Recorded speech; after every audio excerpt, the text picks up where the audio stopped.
Salam saudara-saudari yang dikasihi Tuhan. Mada pujian, sembah dan syukur patutlah kita persembahkan kepada Tuhan Allah yang oleh kemurahannya telah menuntun kita dan menghimpunkan kita pada saat ini untuk beribadah. Saya jemput kita sekalian berdiri dan kita akan memulaikan ibadah kolom atau rumah tangga ini dengan menyanyi Kidung Jemaat nomor 10, Pujilah Tuhan Sang Raja.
Ibadah kolom rumah tangga saat ini ditabiskan dalam nama Allah yang Maha Kuasa, yaitu Bapa, Anak, dan Roh Kudus. Amin. Salam kasih Kristus menyertai saudara-saudari sekalian. Kita menyanyi Kidung Jemaat 48, Kemuliaan bagi Bapa.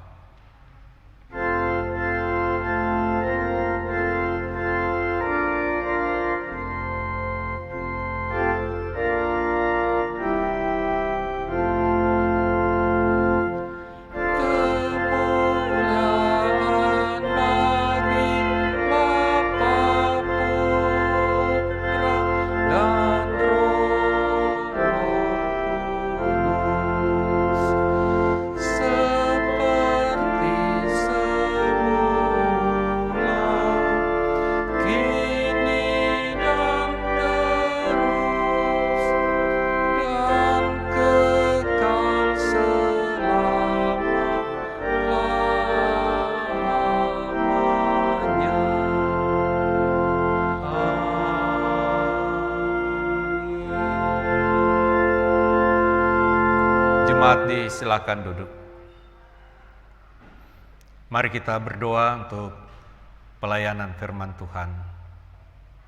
Ya Tuhan Allah, Bapa di sorga, kami bersyukur karena kasih dan kemurahan Tuhan selalu menyertai kami hingga saat ini. Engkau yang memungkinkan kami boleh mengikuti ibadah ini, mempersekutukan kami satu dengan yang lain, dan kami bersama-sama rindu Tuhan untuk dihibur dan dikuatkan, bahkan disegarkan dengan firman-Mu yang hendak kami baca, dengar, dan renungkan. Sambil kami memohon bimbingan Roh-Mu yang kudus akan melengkapi, akan menolong, memberikan hikmat, bahkan memampukan kami untuk bukan saja menjadi pendengar-pendengar firman, melainkan menjadi pelaku-pelaku kebenaran dalam hidup sehari-hari. Berfirmanlah ya Tuhan, di dalam nama Tuhan Yesus kami berdoa dan sambut firman-Mu. Amin. Saudara-saudari yang dikasihi Tuhan, saya mengajak kita membuka bagian Alkitab kita dari surat Ibrani pasal 6. Ibrani 6 ayat 1 sampai ayatnya yang ke-12. Ibrani 6 ayat 1 sampai ayatnya yang ke-12. Firman Tuhan berbunyi begini. Sebab itu, marilah kita tinggalkan asas-asas pertama dari ajaran tentang Kristus dan beralih kepada perkembangannya yang penuh. Janganlah kita meletakkan lagi dasar pertobatan dari perbuatan-perbuatan yang sia-sia dan dasar kepercayaan kepada Allah, yaitu ajaran tentang pelbagai pembaptisan, penumpangan tangan, kebangkitan orang-orang mati, dan hukuman kekal. Dan itulah yang akan kita perbuat jika Allah mengizinkannya. Sebab mereka yang pernah diterangi hatinya, yang pernah mengecap karunia sorgawi, dan yang pernah mendapat bagian dalam Roh Kudus, dan yang mengecap firman yang baik dari Allah, dan karunia-karunia dunia yang akan datang, namun yang murtad lagi, tidak mungkin dibaharui sekali lagi sedemikian hingga mereka bertobat. Sebab mereka menyalibkan lagi anak Allah bagi diri mereka dan menghinanya di muka umum. Sebab tanah yang menghisap air hujan yang sering turun ke atasnya dan yang menghasilkan tumbuh-tumbuhan yang berguna bagi mereka yang mengerjakannya, menerima berkat dari Allah. Tetapi jikalau tanah itu menghasilkan semak duri dan rumput duri, tidaklah ia berguna dan sudah dekat pada kutuk yang berakhir dengan pembakaran. Tetapi, hai saudara-saudaraku yang kekasih, sekalipun kami berkata demikian tentang kamu, kami yakin bahwa kamu memiliki sesuatu yang lebih baik, yang mengandung keselamatan. Sebab Allah bukan tidak adil, sehingga ia lupa akan pekerjaanmu dan kasihmu yang kamu tunjukkan terhadap namanya oleh pelayanan kamu kepada orang-orang kudus yang masih kamu lakukan sampai sekarang. Tetapi kami ingin supaya kamu masing-masing menunjukkan kesungguhan yang sama untuk menjadikan pengharapanmu suatu milik yang pasti sampai pada akhirnya, agar kamu jangan menjadi lamban, tetapi menjadi penurut-penurut mereka yang oleh iman dan kesabaran mendapat bagian dalam apa yang dijanjikan Allah. Demikian saudara-saudari, bagian pembacaan firman Tuhan yang kita sama-sama sudah dengarkan dalam persekutuan kita saat ini. Tentu firman atau sabda Yesus, berbahagialah mereka yang bukan saja mendengarkan firman Tuhan, melainkan mereka yang memeliharanya di dalam hidup sehari-hari. Saudara-saudari yang dikasihi Tuhan Yesus Kristus, persekutuan keluarga, sekian lama menjadi seorang Kristen, bahkan mungkin sejak lahir kita sampai tua tetap Kristen, belum menjadi jaminan bagi kita atau bagi seseorang sudah dewasa dalam iman kepada Tuhan.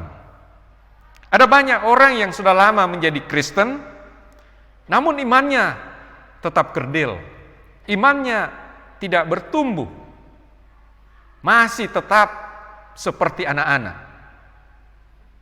Mereka gampang maraju, mereka gampang tersinggung, karena mungkin kata-kata, mungkin sesuatu yang dia dengar, yang dia hadapi, lalu menjadi sudah tidak lagi setia, tidak lagi aktif beribadah, lalu gampang juga kecewa, gampang putus asa.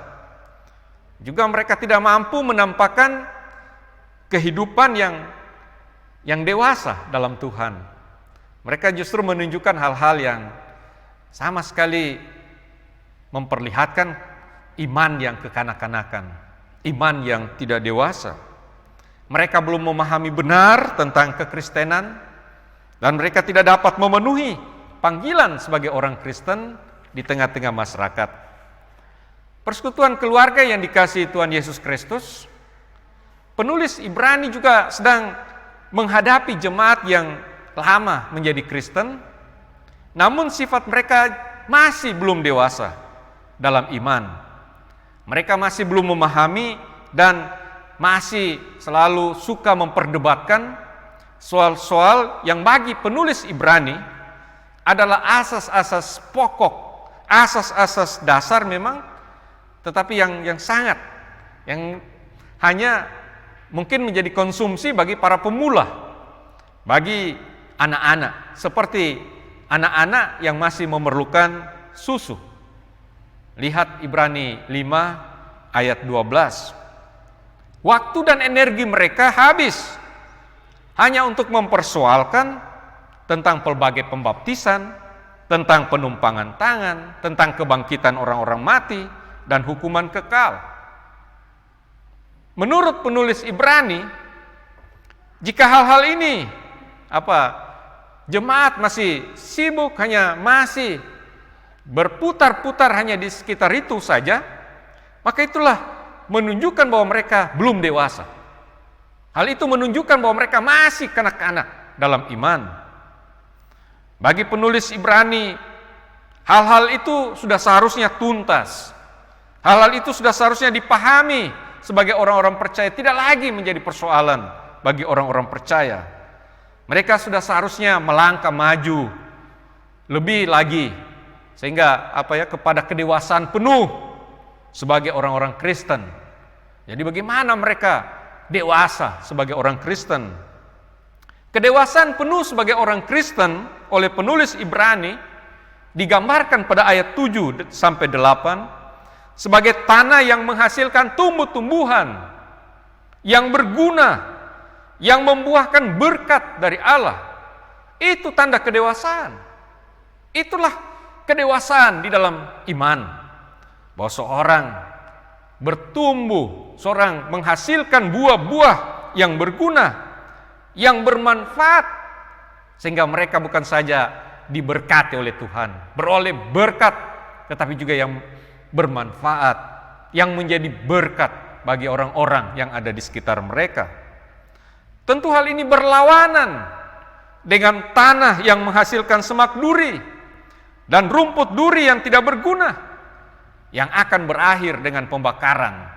Bahwa semak-semak duri itu, rumput-rumput itu pada akhirnya akan dibakar. Jadi kedewasaan iman dari seseorang berwujud dalam kehidupan pribadi yang berdampak, kehidupan pribadi yang membawa berkat. Begitu iman yang dewasa. Memang tidak seorang pun dapat melihat iman itu, tapi iman itu kelihatan lewat perbuatan-perbuatan seseorang. Iman yang dewasa bukan hanya diukur dengan segala pengetahuan, dengan segala kehebatan, kepandaian, pengenalannya akan Tuhan,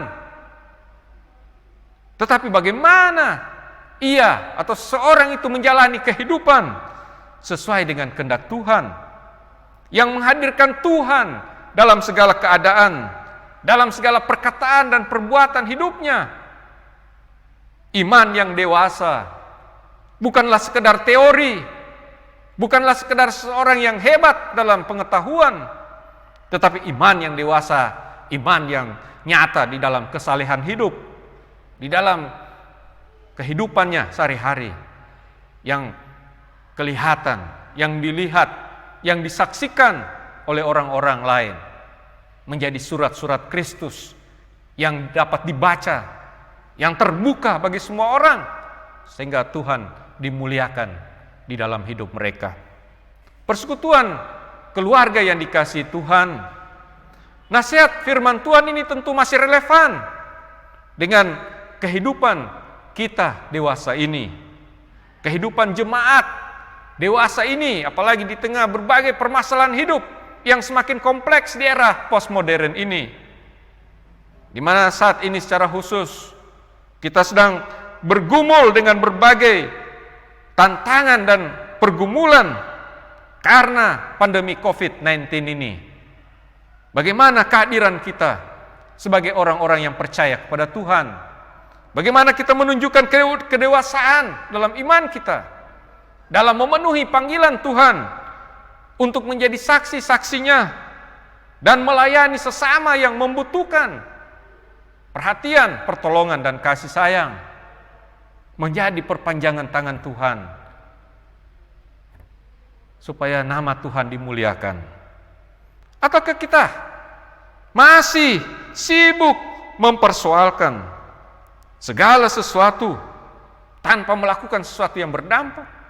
Kita masih sibuk menghabiskan waktu dan energi kita untuk hal-hal yang tidak berguna bagi kerajaan Allah.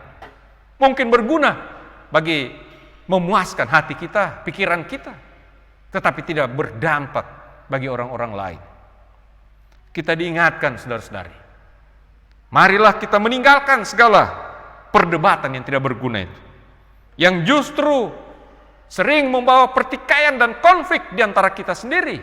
Kita berkelahi, kita berselisih paham, kita saling melukai karena perdebatan-perdebatan yang terjadi. Mari kita menyatukan segala potensi kita sebagai jemaat, sebagai orang-orang yang percaya kepada Tuhan, guna melakukan kegiatan-kegiatan yang berdampak, yang menjadi berkat bagi banyak orang demi kemuliaan nama Tuhan. Amin.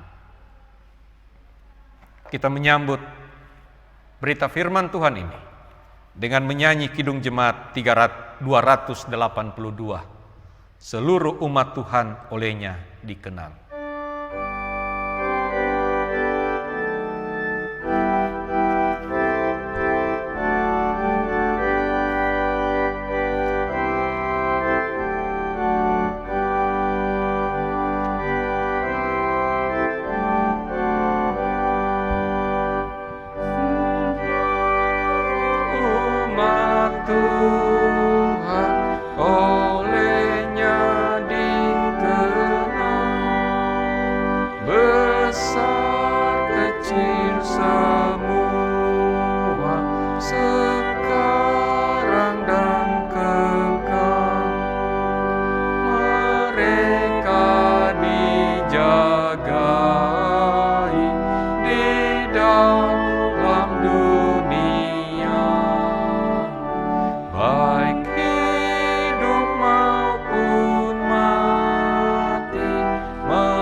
Saudara-saudari yang dikasihi Tuhan, marilah kita mempersembahkan syukur sebagai buah iman kita kepada Tuhan, sambil mengingat firman Tuhan yang terdapat dalam Filipi 4 ayat 4 dan 5. Bersukacitalah senantiasa dalam Tuhan.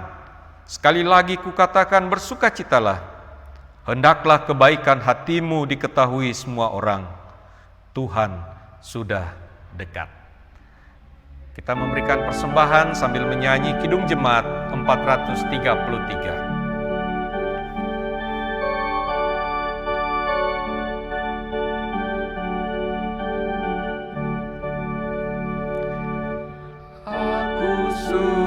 Engkau membagi pada orang tak punya, agar Tuhan dipuji tiap orang di dunia. Pun kepada Tuhanku ku beri persembahan, tangan kiri tak tahu apa laku yang kanan. Janda miskin pun layak persembahan syukurnya, memberi lebih banyak daripada yang kaya.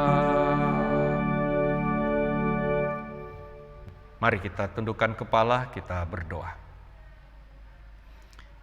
Ya Tuhan Allah Bapa di sorga, kami mengucap syukur karena persekutuan yang indah yang boleh tercipta pada saat ini di sekitar firman-Mu ya Tuhan, yang mengingatkan kepada kami semua sebagai umat-Mu, sebagai orang-orang yang percaya, supaya kami tidak habis waktu dan energi mempersoalkan hal-hal yang tidak berguna di dalam kehidupan kami, tetapi kami melangkah maju dalam iman, bahkan mencapai kedewasaan dalam iman yang nyata di dalam buah-buah kehidupan kami.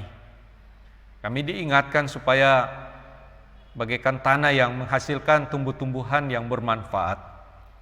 Demikianlah makna kehadiran kami sebagai orang-orang Kristen, sebagai orang-orang percaya di mana saja kami hidup dan melayani. Tuhan kiranya akan selalu melengkapi, menolong, mengaruniakan segala hikmat, memberikan sehat dan kuat, memberikan segala berkat-berkat yang kami butuhkan untuk pertumbuhan iman kami, untuk kami juga boleh bermanfaat dan menjadi berkat bagi sesama demi kemuliaan nama Tuhan. Berkatilah kami semua ya Tuhan yang boleh beribadah saat ini dalam segala tugas dan tanggung jawab kami, dalam usaha-usaha pekerjaan dan pelayanan masing-masing. Berkatilah kami dalam semua rencana dan harapan kami, dalam rencana-rencana perjalanan. Mohon lindungan Tuhan, mohon Engkau menjauhkan kami dari segala hal-hal yang dapat mengganggu dan dapat menghalangi segala perjalanan hidup kami. Berkatilah semua anak-anak kami, baik mereka yang dalam proses pertumbuhan maupun mereka yang sementara ini sedang dalam pendidikan di berbagai jenjang. Berkatilah anak-anak kami dalam masa remaja, dalam masa muda, dalam semua cita-cita, impian-impian dan mimpi-mimpi mereka. Biarlah semua boleh terwujud karena mereka selalu bawa dalam persekutuan dengan Tuhan. Berkatilah semua orang yang boleh mengikuti pelayanan ibadah ini, mereka diberkati dan jadikan mereka selalu juga saluran berkat bagi banyak orang yang ada di sekitar mereka. Berdoa bagi para orang-orang tua yang lanjut usia, mereka yang sedang sakit, mereka yang sedang dalam berbagai rupa pergumulan kehidupan karena pandemi COVID-19. Tuhan menolong, Tuhan menjamah tubuh mereka yang lemah dan sakit. Tuhan sembuhkan, Tuhan angkat segala duka, segala hal-hal yang membebani hidup mereka. Berikan semangat yang baru, berikan pengharapan, berikan selalu sukacita melingkupi kehidupan semua jemaat-Mu. Kami berdoa bagi seluruh pelayanan kami bersama sebagai jemaat GPID Peniel Palu. Berkatilah ya Tuhan semua pelayanan-pelayanan sepanjang minggu ini. Engkau memberkati juga bangsa dan negara kami di dalam berbagai tingkatan, dari pusat sampai ke pelosok.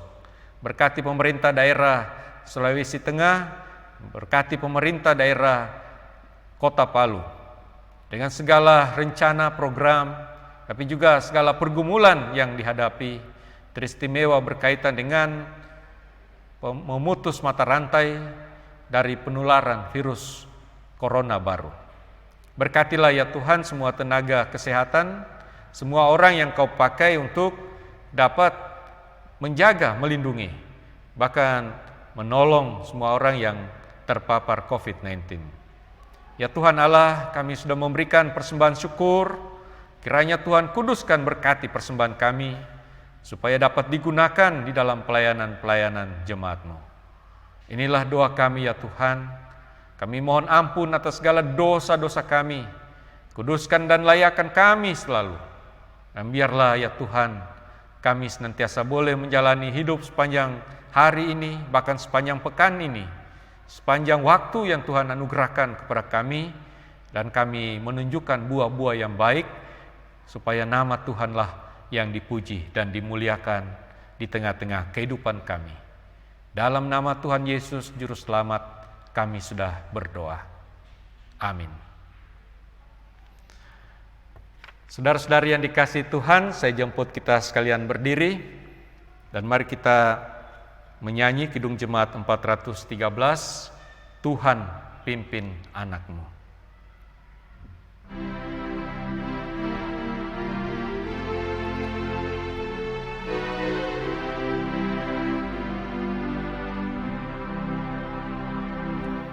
Tuhan pimpin anak-Mu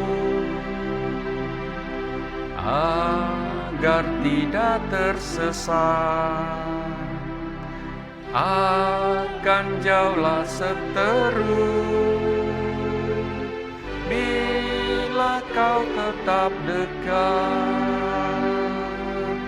Tuhan pimpin arus hidup menderas, agar jangan ku sesat, pegang tanganku erat. Saudara-saudari yang dikasihi Tuhan, marilah kita oleh Dia senantiasa mempersembahkan korban syukur kepada Allah, yaitu ucapan bibir yang memuliakan nama-Nya, serta terimalah berkat Tuhan. Maka Allah damai sejahtera yang oleh darah perjanjian yang kekal telah membawa kembali dari antara orang mati Gembala agung segala domba, yaitu Yesus Tuhan kita, kiranya memperlengkapi kamu dengan segala yang baik untuk melakukan kehendak-Nya dan mengerjakan di dalam kita apa yang berkenan kepadanya oleh Yesus Kristus. Bagi Dialah kemuliaan sampai selama-lamanya. Amin.